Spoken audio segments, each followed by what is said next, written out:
January 15th, 2026. The CIA just released a Mandarin video aimed at people inside China's system, laying out what it calls a secure contact framework. This isn't a Hollywood spy thriller. This is an intelligence signal, broadcast openly, aimed straight at China's political system. Today, I'm breaking down what these 9 steps really reveal about surveillance inside China, how dangerous this is for anyone in the system, why the timing matters after Maduro's arrest and the Iran protests, and how Beijing is likely to respond. Because the real question is, why would the CIA publish this openly, knowing Beijing will watch every frame? Maybe the true target isn't one official, it's the entire system. This new video isn't a one-off. It's the 3rd time the CIA has released a Mandarin language video directly targeting people within the Chinese Communist Party. Back in May 2025, 2 earlier videos targeted Chinese officials and ordinary citizens with a simple message: we want to know the truth about China. We're looking for people willing to tell it. Inside China, those videos didn't just vanish. They triggered loyalty campaigns, more internal checks on officials, and gave state media an easy villain: hostile foreign forces trying to infiltrate China. Now, in 2026, this new video goes further.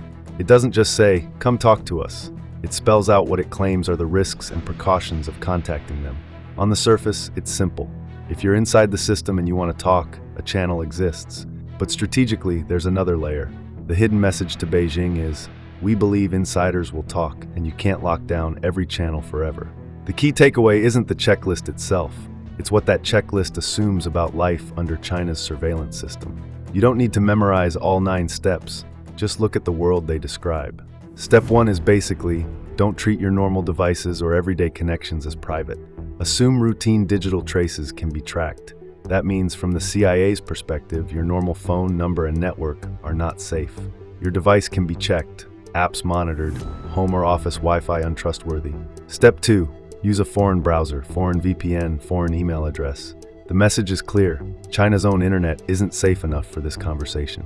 You need tools that live outside the system: Western VPNs, email, browsers. Then, the contact itself. They stress avoiding unnecessary online steps, which signals how seriously they frame surveillance risk. And finally, the cleanup. Write the message yourself. Don't let anyone help. Delete history, delete accounts, put away the device, and they frame it as a one-time high-risk decision. Translation? From the CIA's perspective, China is one big surveillance machine, and every extra click could get you caught. But there's one line in this video that tells you everything you need to know.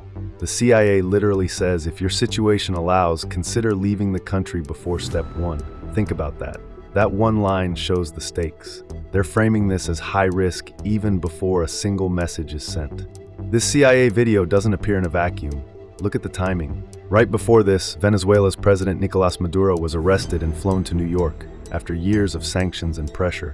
For years, Venezuela has been part of the so-called crink camp. Countries like China, Russia, Iran, North Korea, tied to Beijing through oil, loans, and diplomatic support. Chinese money helped keep Venezuela's oil industry alive. Chinese projects were all over the country. Then suddenly, the United States sends forces, captures Maduro, and takes direct control of key assets. At the same time, Iran faces one of its deadliest uprisings in decades. Mass protests, thousands killed, internet blackouts, and American leaders openly cheering protesters on, telling them to take over your institutions and break the regime's control. Now add this. Right after Venezuela is shaken, while Iran is on fire, the CIA releases a Mandarin video, speaking directly to insiders in Beijing's system, offering them a secret channel. Even if these actions aren't perfectly coordinated, the effect is the same. If you're sitting in Beijing, you see a pattern. One partner in Latin America, under heavy US pressure, leader arrested. Another partner in the Middle East, uprisings, blood on the streets, open calls to overthrow the system. And now, a message aimed at you.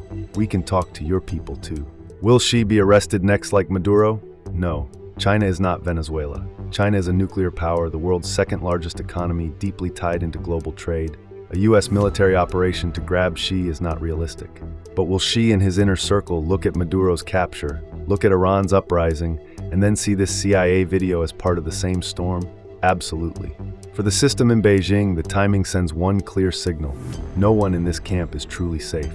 Not Venezuela, not Iran, and not the people at the top of China's own pyramid. And that's exactly why this video doesn't just invite insiders to talk. It turns up the paranoia, inside Zhongnanhai. In real life, people in China suspected of talking to foreign forces don't just lose a promotion. They can be taken for interrogation, held for days or weeks with no lawyer, disappeared into the system, banned from travel, put on blacklists they'll never see. Their families can be questioned. Their bank accounts, chat history, social media can suddenly become evidence. Most Chinese citizens will never know this video exists. It'll be blocked, censored, or scrubbed. But the people this video targets, insiders, officials, those close to real power, they understand the risk perfectly. They don't need anyone to explain what talking to the CIA means. So how will the CCP respond?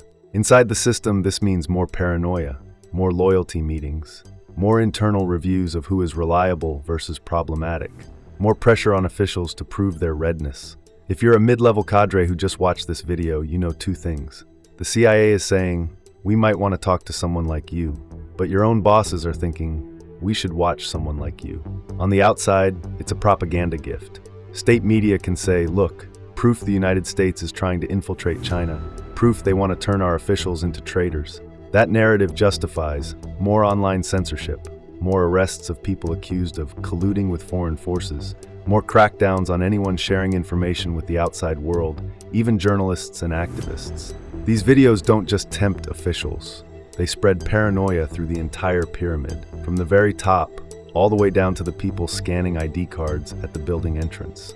Trapped in the middle, ordinary people in an information war. So where does that leave ordinary people? On one side, the CIA uses public videos, slick production, and the language of truth and freedom. On the other, the CCP uses surveillance, censorship, and the language of national security and stability. Both sides are fighting an information war, but the people living inside the system are the ones trapped in the middle. The CIA's message is, we want your secrets, we'll protect you.